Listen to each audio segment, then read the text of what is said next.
Well, hey, everybody, welcome to another episode of the Church Leadership Lab, episode number 90, which is wild to think that we've had 90 episodes, hopefully 90 conversations, hopefully 90 moments of helping you church leaders, empowering healthy churches, strengthening you for ministry. That's our goal here on the podcast, and that's what we love to do.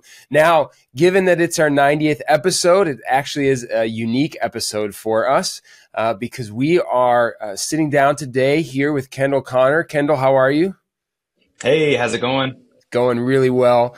And what we're going to talk about is actually what the future of Church Leadership Lab looks like. Now, this podcast has been a place where we've been pouring into church leaders, and that's going to continue, but there's going to be some things that look different kind of in a new season.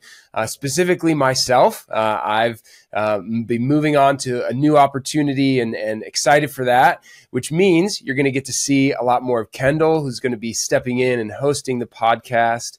And so we want to talk a little bit today around what that looks like, the fact that you're going to be seeing some of Kendall more. So getting to know where he's come from, his background, his heart for the church, how he's been serving the church in so many different ways, and diving into all of that. So we're excited for this conversation. Now, the first question I have, though, Kendall, is do you think that you're going to host the podcast because they were like, we need another bald guy?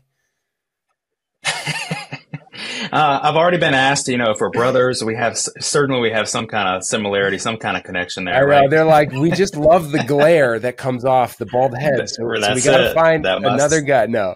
Oh man, I'm kidding. That's too funny. Scott. Oh yeah, go ahead. First, I want to give so much kudos to you. I mean, you've really done such a great job with this podcast and over 90 episodes. I mean, it's so impressive what you've been able to accomplish with this. And I love the heart that you've had for this podcast, and just awesome to talk with you today and get to kind of spend this new season working on this. No, I mean, I really appreciate it. It's been a joy. Obviously, I'll share a little bit more kind of later in our conversation. But one of the things that's fun too is, in ministry, especially, you kind of sometimes are entrusted with starting something, with launching something, with growing it. But then, I mean, the kingdom of God is a lot bigger than any one of us. And so oftentimes that thing, eventually you hand off to someone else and they get to run with it.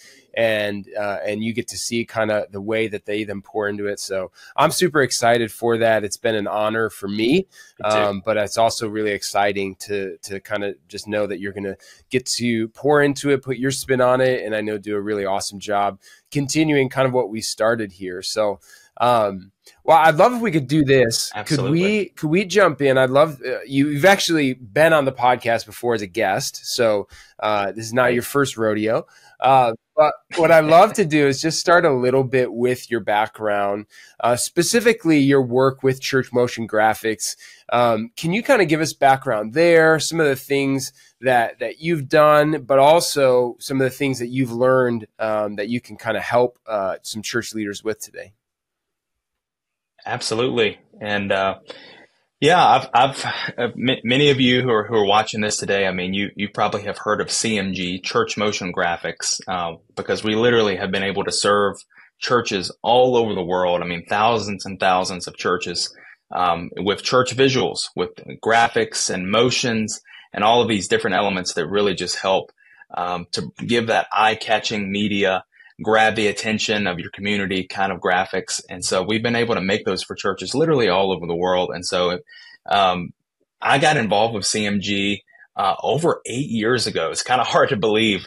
But at the time I was blogging regularly on a site called The Creative Pastor. And I was able to connect with the founder of CMG in the very early days of this company.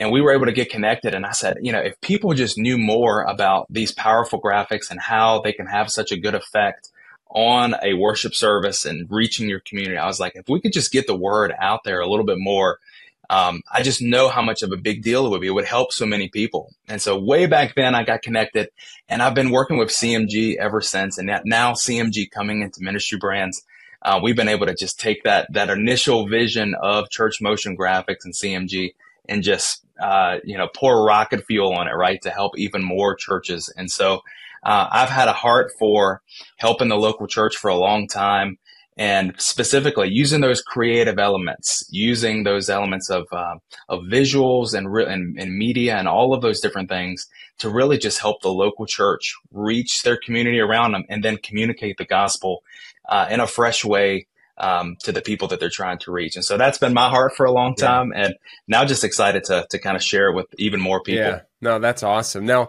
I love like the journey that I'm sure you've just gone on with CMG, right? Because what church motion graphics look like in the early days versus now, like it's just like the digital world we live in has changed and evolved. I'm sure, things have as well.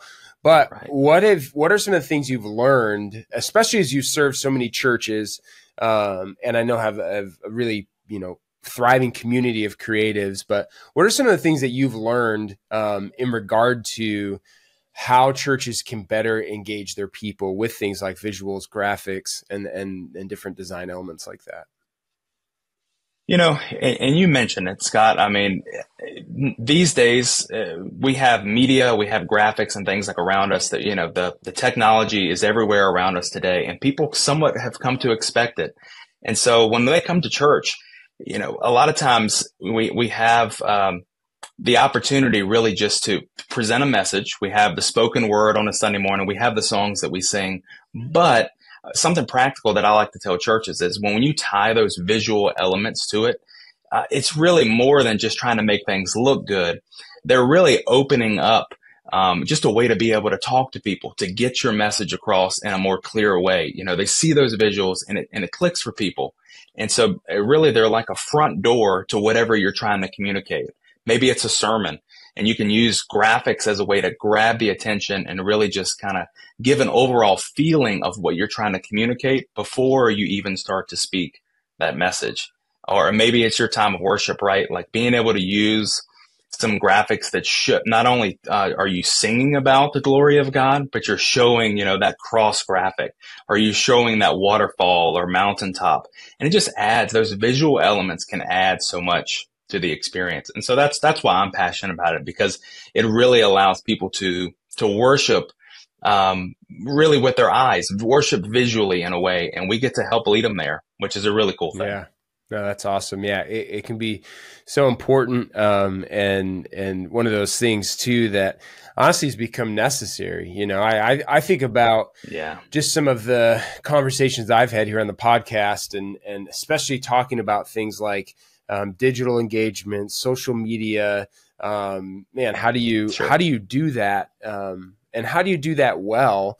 That's one of the things I think things like, CMG can really help church leaders, in that it's taking that need to create a really engaging visual or social media graphic or whatever, and taking that task off the plate. And so providing it for them, giving it something that is needed. And honestly, most pastors are going to spend 10 hours designing something that they should probably just search for on CMG, Just imagine the time saved when you have content that's already made, graphics that you can just pull and download with just a few clicks.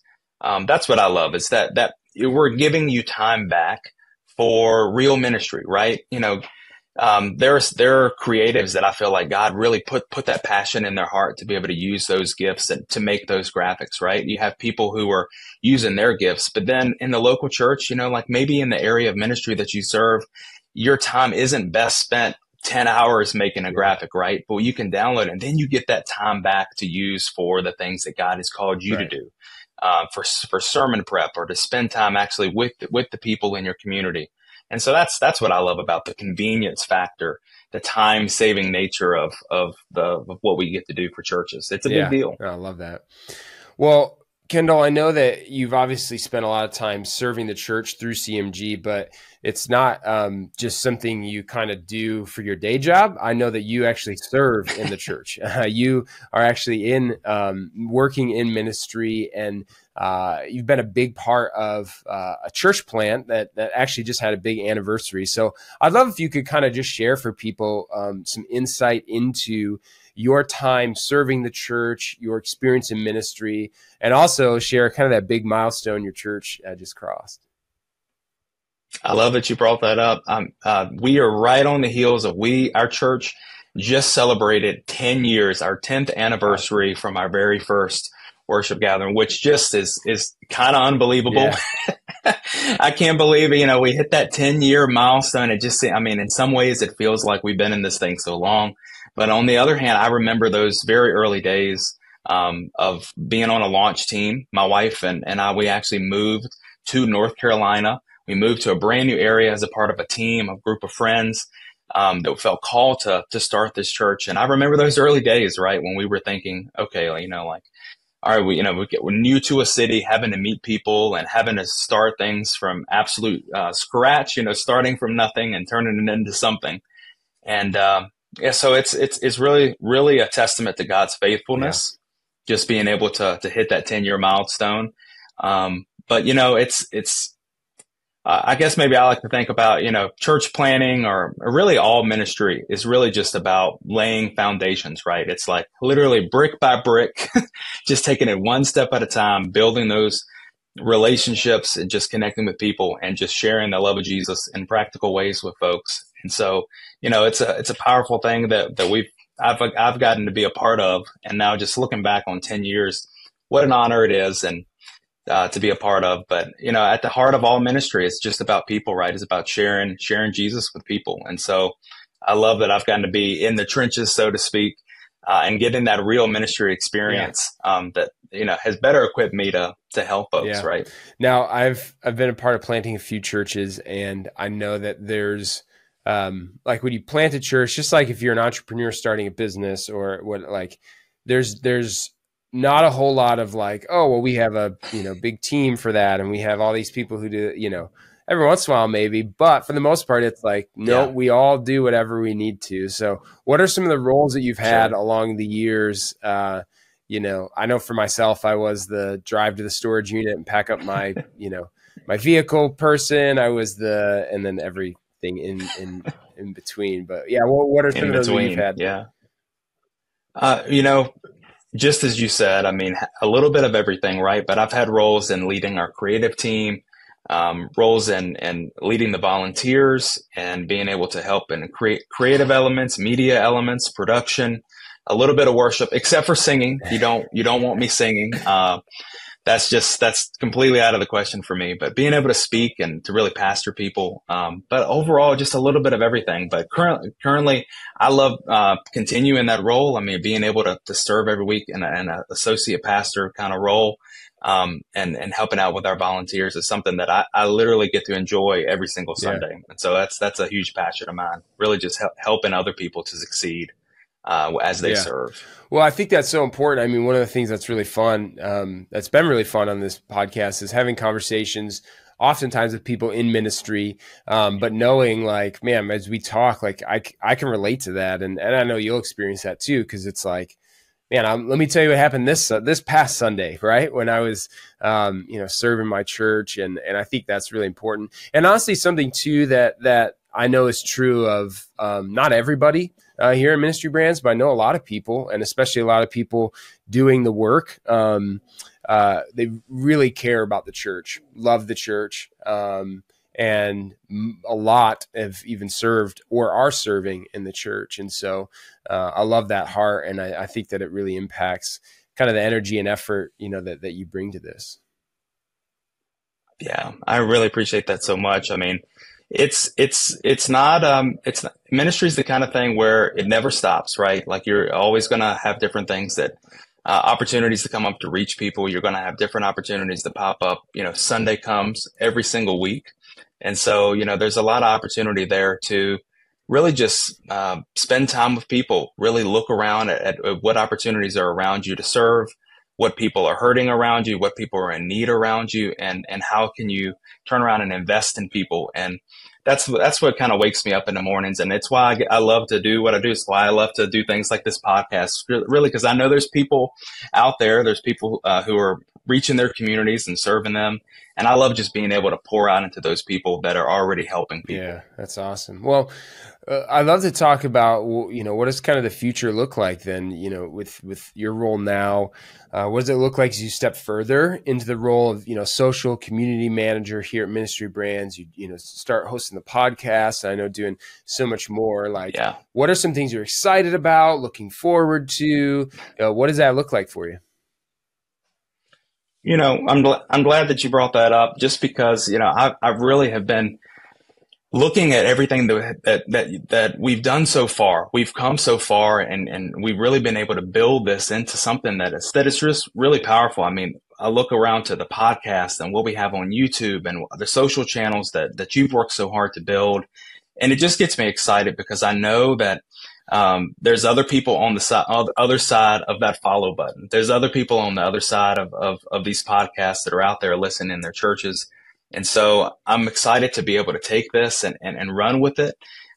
Excited to be able to connect with even more people, more conversations with leaders that are in different areas of churches, different areas of leadership. Maybe we will be able to connect with more people who are pastors that are serving in the churches, just like the people who are watching, with creative leaders, with worship leaders, all of these different areas, and really more, to get the insights, get the tips, just the simple ways to execute, the tips and tricks that are coming along, that are helping people who are in the trenches, so to speak, in their communities, and being able to do that, but also being able to put those in forms that are easy to digest, so to speak, making it easier for our viewers, easier for people who follow us to be able to kind of take those things in and apply them that week, right? To be able to use those things on Sunday. And so I'm excited to be able to reach more people, connect and have more conversations with folks, and then be able to turn around and turn them into practical, actionable tips that real people can use in their ministries. So I'm super excited about it. I love that. I mean, that's really, again, the heart behind this, right? Empowering conversations that help empower healthy churches. That's what we've been doing. That's it. And the goal is always, and I always wanted to approach these conversations with, hearing some, theoretical or philosophical ideas or ministry methods or big picture stuff. Like, obviously thinking about things at that level can be really helpful, but I never wanted a conversation to go by without, so what can church leaders do? Like, what can help them today? And church leaders, not just a church with a big staff and a big budget, but the bivocational pastor who, is going to finish their job today and then go visit with people and write a sermon and organize small groups. Like, how can those church leaders be served through this podcast? And I love that. I know that you have that heart too, as you just said. How can you serve them with 100%. Actually practical things you can do to really help and serve the church? And so I love that that's your heart. It makes me feel better about knowing that you're going to kind of steer the ship here. And I didn't have, not that I had any concerns or anything of that nature. Zero concerns, but I'm grateful. Just love that that's kind of the overarching heart that's going to kind of continue on. Well, and the truth is that I've realized just so much. I mean, social media and these podcasts and all of these different things, they aren't about having a megaphone. They're really about building a community. Building a community and having authenticity and having real conversations about the things that matter to people who are serving in their churches and pastors and leaders. Being able to present something that is real, that can really help you, that takes an honest look at what's happening in our churches and how we can apply these things in real life. It's a big deal. And I love this platform and everything that we've done so far to be able to create that. But yeah, I really believe that podcasts and social media, all of it, the future of this is not about pushing programs or selling different things. It's really just about serving the actual needs of our community. And that's what wakes me up in the morning, makes my heart beat. And so, that's what I hope to continue to build, and I've seen so much that what you've done so far, and so that's why I love it. Yeah, that's awesome. Well, Kendall, thanks for sharing your heart. Thanks for just kind of sharing a little bit of where you've been, your experience, but then also knowing how that's going to kind of influence where you're going. I'm super excited for you, excited for the podcast, excited for the future conversations that are coming, and just the way you approach those, the heart you approach them with. I think it's going to be really, really helpful. Oh, thank you. And I just want to celebrate you so much, Scott. You've really built something that's incredible here. And I'm just really looking forward to being able to continue to share. And I'm excited. I think our best days are to come. And just, God has really used this platform so much. And I just have such big expectations for all that is to come. It's exciting. I love that. Well, appreciate you sharing today, and appreciate those of you listening or watching this, or who have listened and watched the podcast over the last 90 episodes. This started kind of as a dream, as an idea, and as something that really in my heart that I wanted to help church leaders with. Frankly, more than to help a company, more than to help with software, more than to help that, I really wanted this to serve pastors, church leaders, those who are doing the work of ministry. So I really hope that it has. That's been my goal. I've wanted to have conversations that were real and honest, and that dove into the difficult things of ministry, but also the beautiful things of ministry, and to provide some help along the way. So that is my hope, that it's accomplished that. It's been a joy and a privilege. And we ask, our guests on this show is, what's one thing you want to communicate to our audience of church leaders? So that's usually always a question that we include or have included up until now. And so to kind of ask myself that question, I want you church leaders to hear this. One, to remember that your identity, who you are, your life is not ministry. It is not being a pastor. It's not being a church leader. It's not any of that. Your life, your identity, who you are, is as a follower of Jesus. And knowing that and understanding that and striving to walk in that in a healthy way can change everything. I think I want to remind you, it's about the people. Ministry is about the people. It's not about your service. It's not about your social media following. Like, those things are great and they're tools and all that. It's not about your software. It's about the people. Use those tools, whatever they are, however they're going to serve you and your people. Yes, use them for ministry, but it is about the people first and foremost. And finally, I just want to encourage you church leaders to pursue health and to be strong in the boundaries you create in order to stay healthy.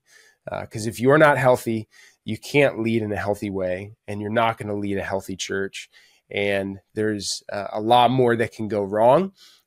But when you do pursue that health, man, God can do some amazing things, and you can actually enjoy it along the way, versus feeling that burnout and all of that. So there's plenty more probably to say to that, but wanted to kind of leave you folks with those words. And thank you for listening. Thank you for coming along this journey. And thank you for continuing on this journey with Kendall as he jumps in and as we have many more conversations. One of the things I say in every episode, we would love for you to share this. So if this has encouraged you, helped you, not just this episode, but any, please share it. Subscribe, leave comments, reviews, send a link to a church leader. Helps these conversations get into more church leaders' ears, which hopefully serve more church leaders, help us build up more healthy churches, and strengthen the kingdom. So we appreciate you listening today. Thank you for coming along this journey, and we will see you next time. This episode of the Church Leadership Lab podcast is brought to you by Ministry Brands, the largest provider of church technology software. Over 90,000 churches rely on Ministry Brands, for their single platform solution that brings together all the digital tools a church needs. From online giving to websites to church management software and more, Ministry Brands is leading the way in simple to use, innovative solutions, all with the goal of empowering healthy churches. To learn more, visit ministrybrands.com.